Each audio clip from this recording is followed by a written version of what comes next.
And welcome to Crime Time with Steve Albrecht. I am the very same Steve Albrecht, and this is Crime Time podcast episode number 71. Joining you from Springfield, Missouri today. This episode, we'll be talking about space, not the kind that's in outer space, but the kind that people tend to violate around you. So think of the people that you run into in the street. Either they run into you intentionally because they're bullying you or trying to knock you over, or they're just not paying attention, more likely. Everybody's looking at their phone. Everybody's looking at some object in their hand, paperwork, whatever it happens to be, their food they're eating as they walk, and they plow into you. So let's talk a little bit about space and space violations and space violators. I'll tell you a story about how I think that I almost got pickpocketed in an airport in Dallas by somebody who was intentionally crashing into me. And I want to think about what that meant in terms of future events like that we want to avoid that may have a crime potential. So thanks for listening to Crime Time, where we talk about crime and crooks and cops and personal security. We'll talk about some dangerous people and lots of heroes, and even mention a few stupid crooks. Most importantly, I'll tell you what you can do to keep yourself safe from crime and violence and your family. As you always, you need to be vigilant at home or in the streets, in your car, at school, and at work. And this show exists to make you feel more comfortable, more secure, and more educated about the criminal justice system. You can always reach me at crimetimeradio.com. You can send me an email. I'm also on Twitter at Dr. Steve Albrecht. That's Dr. and then Steve and then Albrecht, Albrecht. Or you can get me on LinkedIn with the same number. All these shows are logged on to YouTube. You can see every episode there and listen to them. And as background, I worked for the police department in San Diego for 15 years as a patrol officer, a reserve sergeant, and a domestic violence investigator. I now teach training programs around the country on human resources, security, and workplace violence prevention. And I do a lot of security consulting and some employee coaching for high-risk employee behavior. I've written 25 books on business and workplace violence and police subjects and guns, all of which you can find on Amazon. And my new book for the library people out there is called The Safe Library, that just came out. I got a copy of it yesterday. It just came out. It is published by Rowman and Littlefield, Rowman and Littlefield. You can go to Rowman and Littlefield's website. I think it's rowman.com, and order my book there. Let's talk about space. When you think about space, one of the drivers for personal space is called proxemics. And proxemics is that bubble that we have around us. It is that personal area around us that we allow people into our lives, and in kind of three areas that we're focusing on. One would be social space, one would be personal space, and the other would be intimate space. So think about this. I do a lot of work in workplace violence prevention in healthcare. And in healthcare and hospital environment, a lot of stress, both stress from patients coming in that feel stressed about their situation, which could be life-threatening, very stressful, but also their family members as well, who are angry with the caregivers, angry with the doctors, angry with the nurses about how their family member is being treated. And if you've ever been to an emergency room on a Friday or Saturday night, you know that there could be 60 or 70 people ahead of you, depending on the size of your town. People are in pain, people are drug seeking, people have mental illness, people are in misery about things, from kidney stones to everything under the sun that brings them to the ER. And sometimes they take it out on the ER staff. And when you think about personal space or social space or intimate space, where do people in healthcare typically work? And people that put hands on patients typically work in intimate space. They're poking you with needles. They're giving you injections. They're looking in your various ears and mouth and eyes and other orifices for issues that are causing you pain. They're touching you in intimate spaces and intimate places that sometimes make people very uncomfortable, very upset. They administer pain in situations with things like spinal taps and other devices that are super painful when they are used as part of the medical response. But when you think about social space, that's the space that we allow folks to come around us. And you see social space on the bus, on the subway, at the supermarket, in a crowded business, at the mall, in a crowded sporting event or a concert. That's when social space violation comes in. And you hear people say, he got in my face or she got in my space, that kind of a thing. And sometimes fights start as a result of that. But social space is that distance around us. It's probably arm's length plus a little bit more that says, enough, that's how close I want you to get to me since you're a stranger to me. The second area, of course, is personal space, which is we allow people who we know, love, like, and trust to come into our personal space. You see one of your friends you haven't seen for a while, or you hug somebody at work that you know and like quite a lot, and they know and like you too. A hug is a personal space thing moving into intimate space, but really a personal space thing is a handshake. It is talking to somebody by whispering into their ear about some quiet situation that you're talking about at a meeting, or you're standing outside watching your kid's soccer practice and you mention something to somebody very close to you. Physically, that is personal space. Social space is that arm's length, a little bit too close to me. I'm uncomfortable with where you are. Whereas personal space says you can come as close to me as I allow and as close as you want to be. And then intimate space is sexual activity. It's kissing. It's hugging. It's touching people in on parts of their body that you have permission to do and they have permission to do for you. That's intimate space. So think about healthcare. These poor people that work in the healthcare environment are always touching people, unfortunately, as part of their jobs in intimate spaces to be able to relieve their pain or to figure out what's going on or to diagnose, right? The doctor feels your stomach for gallstones or a hernia or some other situation like that. A nurse has to put a catheter inside of you, and that's, having had those myself, that's no fun. So just think about how much stress there is when people are in their intimate spaces in the healthcare environment and they have to interact with healthcare providers who are trying to help them, but they don't see it that way at that moment in time. And sometimes they feel bad about lashing out or angry or yelling or even fighting with these people. But at the time, they always blame it on, well, I was in pain, or I was on drugs, or I was mentally ill, or I was drunk at the time.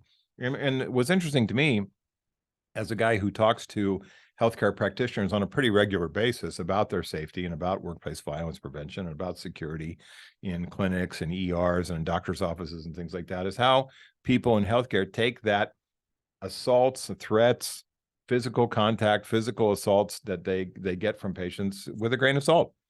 And in no other profession I can think of, even law enforcement, do you hear people say, well, it comes with the territory. Well, what are you going to do? That person was drunk. What are you going to do? That person has a mental illness. What are you going to do? That person was in pain.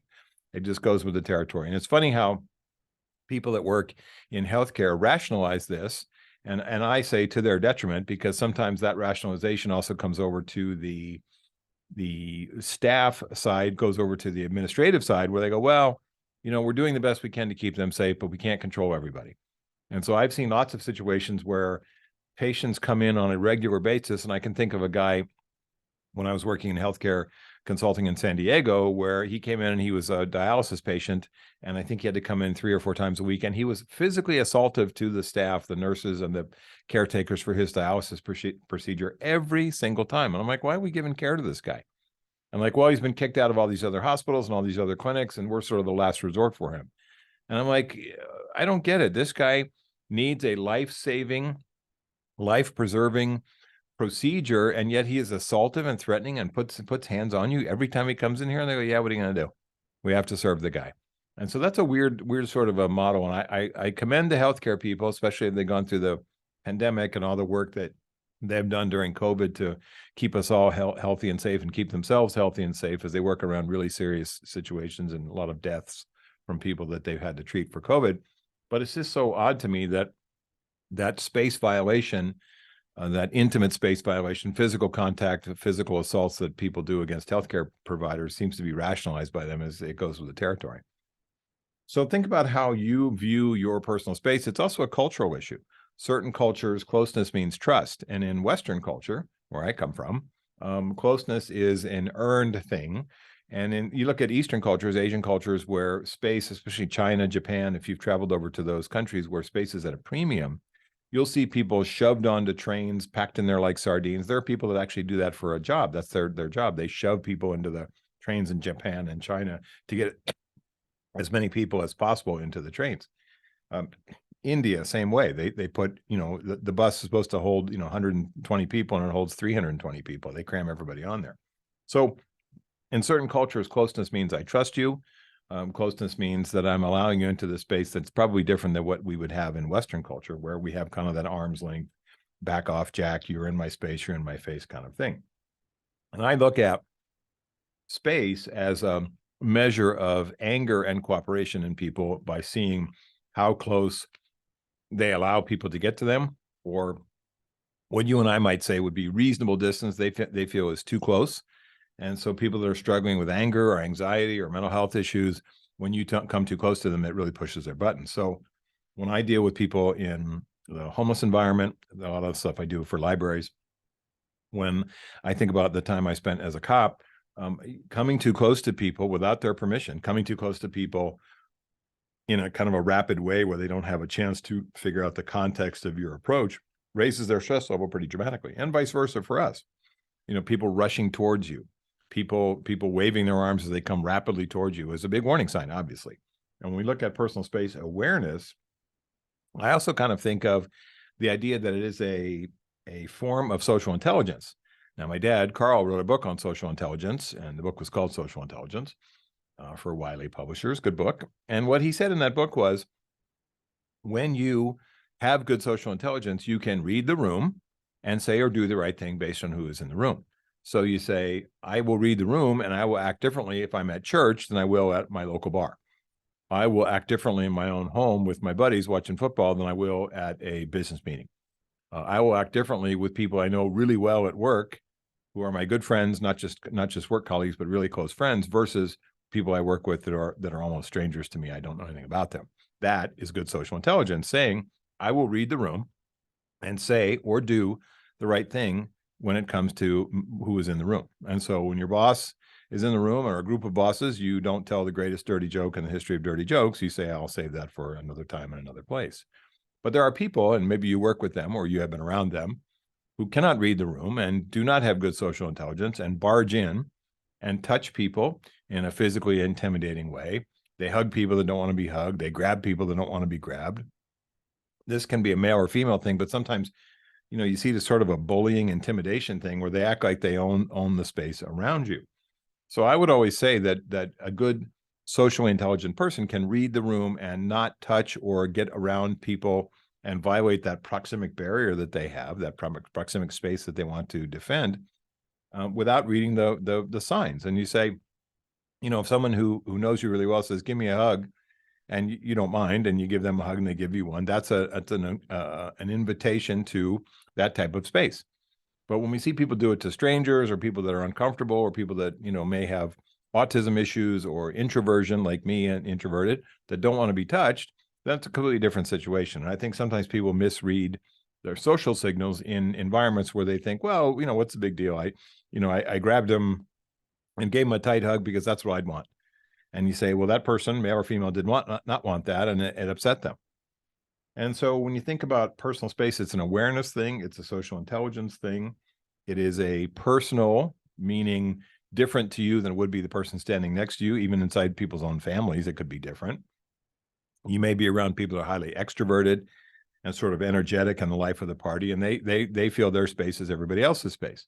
You may hang around or be one yourself of somebody who's more introverted and more less likely to go out into situations where there's lots of people and lots of crowds and lots of bumping and pushing and shoving, things like that, which, sometimes the extroverted people don't mind so much. And I think that as I look at my own life, I have really good, what I would call spatial intelligence or spatial awareness. Spatial meaning I can see people around me, and I can think of very few incidents in my life as a child or especially as an adult where I've ever plowed into somebody accidentally. Wherever I was looking at my phone or some papers or something, or, eating a hamburger, and I turned around and just bashed into somebody who was walking by or was behind me or off to the side. I like to think that I have good spatial awareness, meaning that I can see pretty well in the periphery around me, and that I pay attention to that. And I think that's the key, is that can you raise your head and get away from the things that you're looking at and say, what's around me or who's around me? I have the same issue where I don't bump into things at my house. I don't stub my toe on furniture. I'm not paying attention and I walk into a bookcase and I don't do that. And so some people are forever bashing into stuff in their houses where they just don't have good spatial intelligence, good spatial awareness. I would define spatial awareness as having your head on a swivel, not in a paranoid way, but in just a paying attention way, and an awareness way, which says, I will realize that my bubble, my personal space bubble, my proxemic bubble is different than other people's, and I don't want people bashing into me, and I don't want to bash into anybody else. And so I will sidestep, step out of the way, move quickly, dart to the side quickly to make sure that I don't run into people. So a couple of years ago, I was flying through Dallas Airport en route back to somewhere in one of my thousands of plane flights, and the men's room was pretty empty. And so, I went to the urinal and finished up, and I came off and I was washing my hands, and I turned away from washing my hands to leave, and a guy plows right into me. And he's in the middle of the bathroom and I'm in the middle of the bathroom, and there's no way he didn't see me. And so he's like, get out of my way, a-hole. And I'm like, you ran into me. The first thing I did when he bumped into me is I put both hands over my wallets. I carry my PD badge in one pocket and my regular wallet in another. And I put both my hands over my wallets because it felt like to me intuitively at that situation, that guy was a pickpocket. And pickpockets, who oftentimes work in teams of 3, 4, 5, 6 people, not just one guy by themselves, it's kind of a movie cliche. They typically work in teams, will use that distraction technique of bumping into you or having somebody bump into you. It could be a woman holding a child, or it could be somebody that acts drunk. And then while they're bumping into you and you're sort of dealing with that situation, the other person picks your pocket who's behind you. So when I was in that bathroom at the Dallas airport, my first thought was, this guy's a pickpocket. And nothing happened, and I went on my way. But I was thinking about it when I got on my flight back home. It's like, that just seemed too weird. Like, how would this guy, not see me in this situation? It's not like there were like 20 people coming and going through the bathroom and we just bumped into each other. This guy just plowed right into me. So when I think about personal space from a safety perspective and a crime perspective, you got to think about those people that come around you with that what seems like accidental contact, which could actually be quite intentional, especially for pickpocketing. And this could be for men or women. When you think about pickpocketing, it's oftentimes the wallet that you're carrying in your pants if you're a guy. It can be against your backpack. It can be against the bag you're carrying if you're a guy. If you're a woman, it could be purse, backpack, something like that, a fanny pack, something like that these guys get their hands on, or women. So I'm always cognizant of who's coming near me. I'm always cognizant of what I'm carrying. I'm always cognizant of moving out of people's way.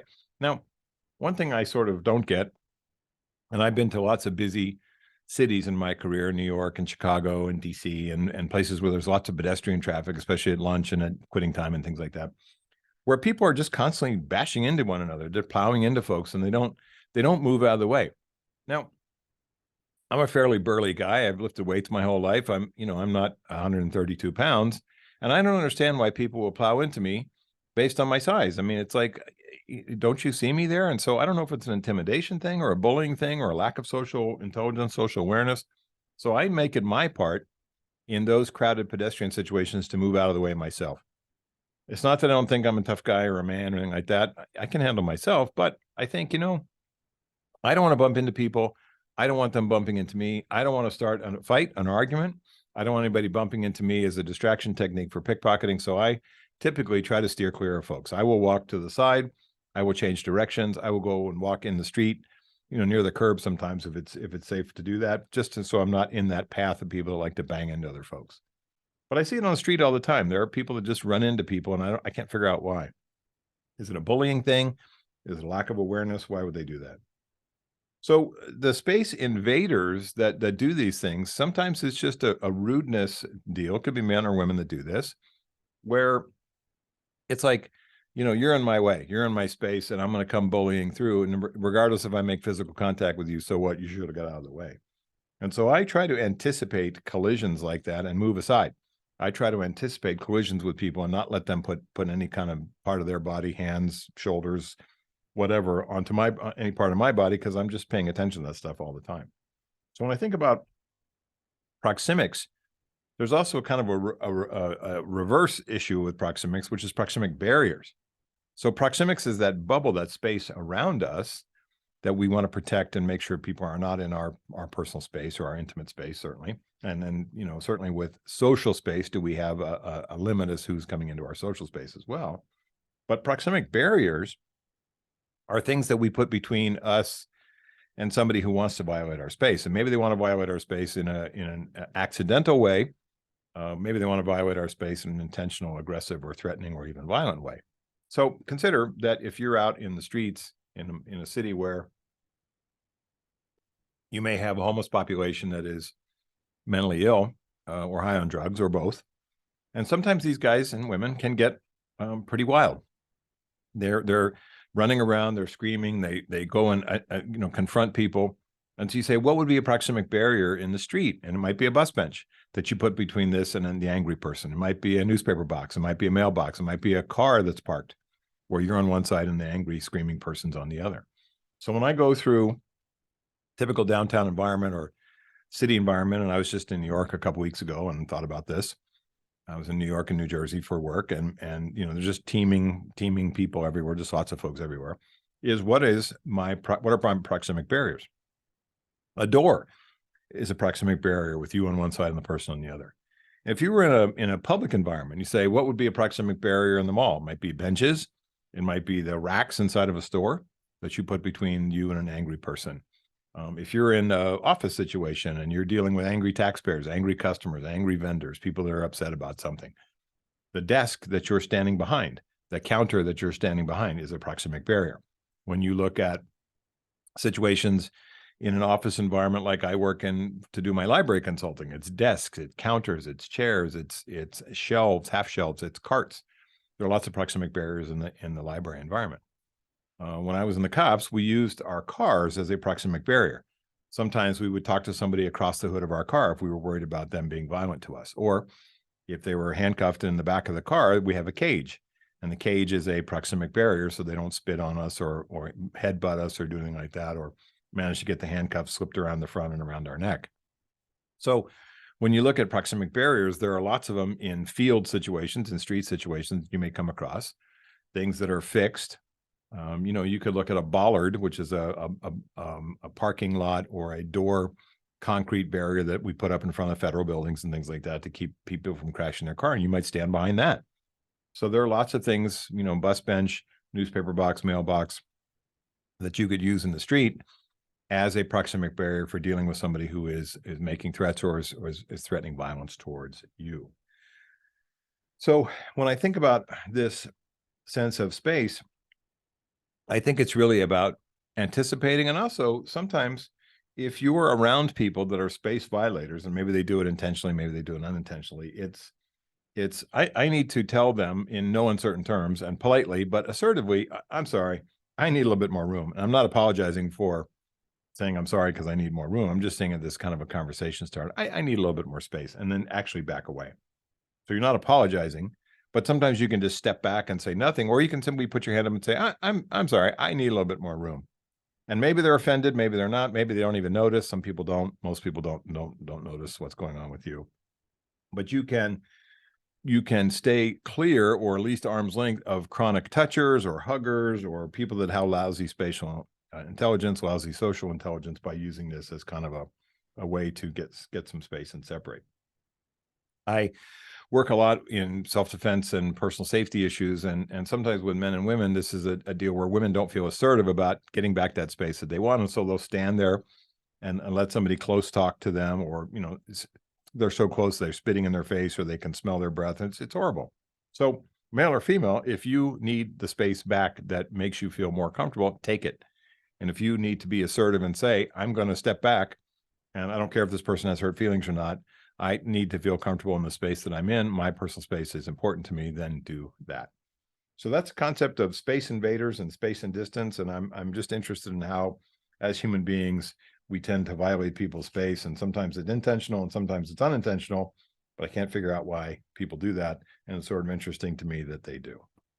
So I want to tell you about Crime Time's Stupid Crook of the Week. It's one of my favorite parts of the show. Stupidest Crook of the Week is where I get to talk about some of our dumbest criminals who managed to get themselves arrested based on their monumental stupidity. Well, here's a case that I saw on Twitter, and this is a comedy location, a comedy club in Rochester, New York. And what this person posted, who's from the comedy club in New York a couple weeks ago, said, "To the person who broke our doors and stole our ATM machine this morning, you forgot your iPhone.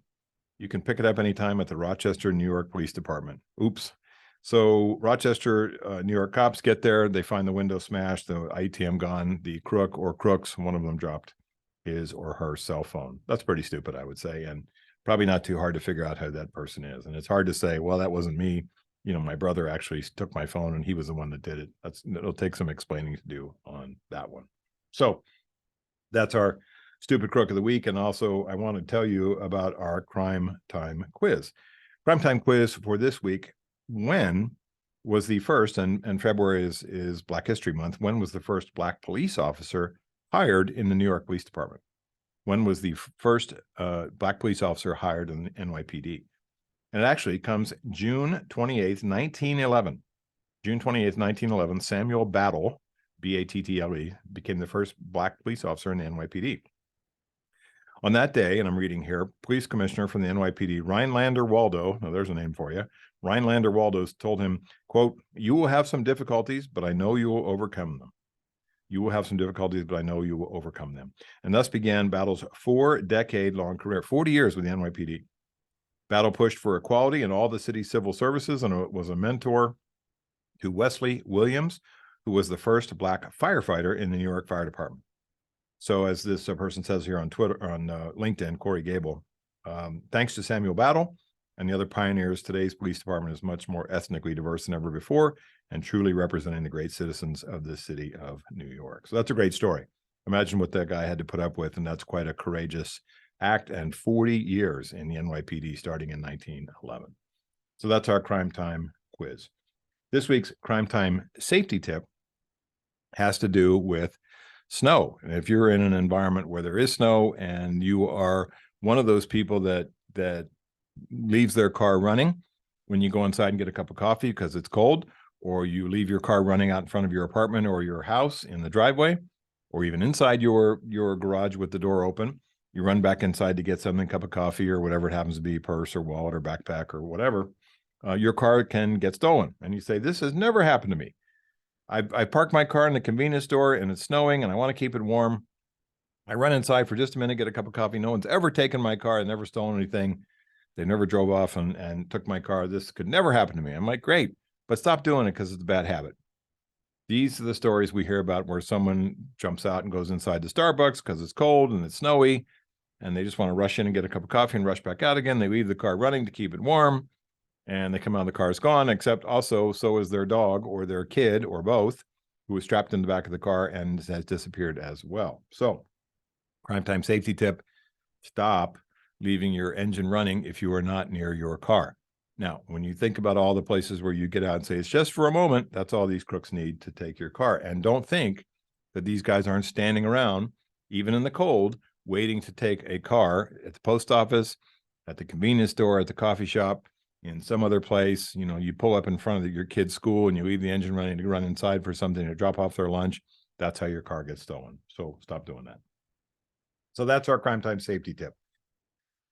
So you can always reach me at my Crime Time Radio website, crimetimeradio.com. Send me an email, connect with me on Twitter at Dr. Steve Albrecht or on LinkedIn, and you can find past episodes of the show. And this is number 71, always on YouTube. So in our world, there are sheep and shepherds and wolves. Too many people are sheep and too few people are shepherds. There are a lot of wolves out there, and there are not enough police officers or sheriff's deputies to protect us all. You need to be a shepherd. Take care of yourself, protect your family, your loved ones, your friends, even your coworkers. Pay attention and be prepared to defend yourself with legal force as necessary. Be a good witness for the police if you see a crime. Stay safe and aware and alert at home, at work, at school, and on the road. So as I always say, at Crime Time, I'm Steve Albrecht, and thanks for listening to What I Know is Right.